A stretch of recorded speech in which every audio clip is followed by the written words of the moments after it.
Hey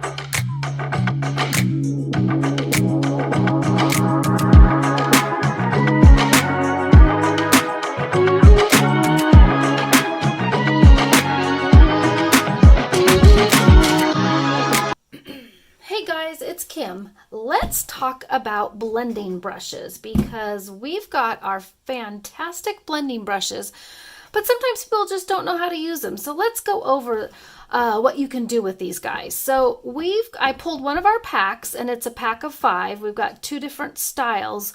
Some of them have a little bit larger heads on them, and some of them have the small one. So obviously the large heads, you can cover a lot of ground with them. But why do they look so dark? Well, first of all, we had fun purple made because, you know, it's purple and it can be fun. But they are what's called dark hair sable brushes. So if you notice how smooth these guys are, and you can see a darker line there. Nothing is wrong with them. They are all brand new brushes, of course, and they do come out of the makeup industry. And sable, dark hair sable in particular, is what we chose.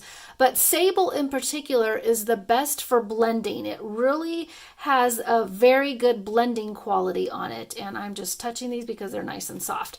So they are dark for a reason. It is called dark hair sable. They do perfectly well with blending. And as you can tell, I use this guy. That one's got some blue in it.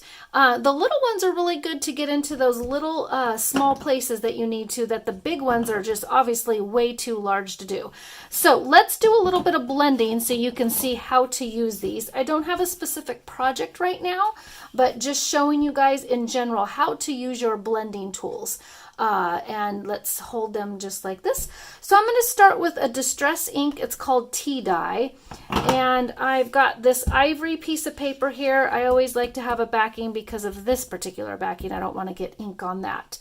So you can pounce or you can rub into your ink like that. You're not going to be able to tell on the dark, but I like to give it a pounce onto another piece of paper before I do it actually on my project, because if I were to do that, I'm going to leave a really dark mark, and I want to be blending. So a lot of people blend in circles before they actually get onto their paper that they're blending on. So let's do a little bit of that. We're going to blend in a circular motion, or I can do that. Now, I'm going to start off the paper and bring it on the paper. So you can tell, I'm only going to do half of it so you can tell what's got ink and what doesn't.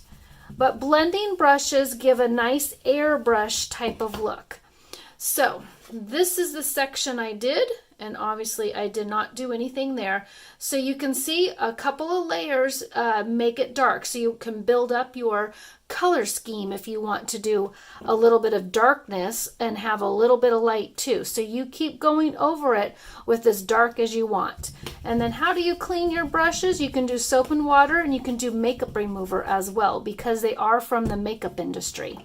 So that is using the tea dye distress ink, using a little bit larger brush.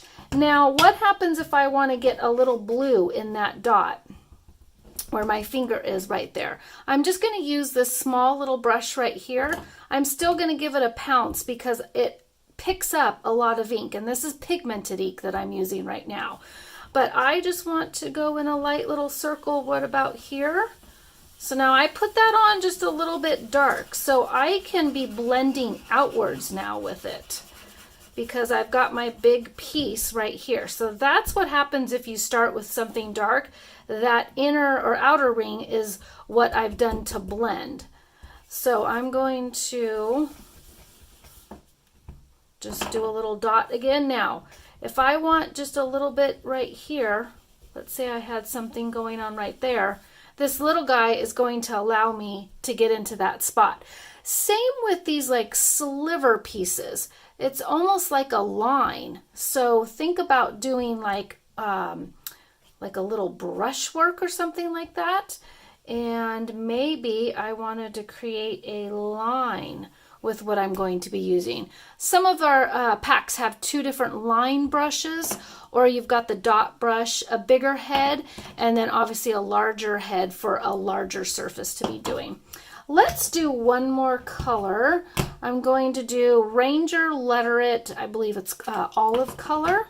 So let's take this particular, oh, actually, we'll do this smaller line. Oh, wait, I already did blue. We will do that line. So I'm going to still do the same thing. Now, you can also get different brush strokes if you're going to do that. So what happens if I wanted to purposely do some darkness right here and give a little bit of a layered look? You can certainly do a little bit of that with your brushes. Now, that's going to give a little bit of a line with what you're doing because I took it and used it as a technique, but you can still use it as a little bit of blending. You still want to go in circles, work off the paper,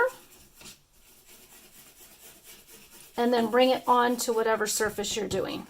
All right, you guys, that is using your dark sable blending brushes. Enjoy.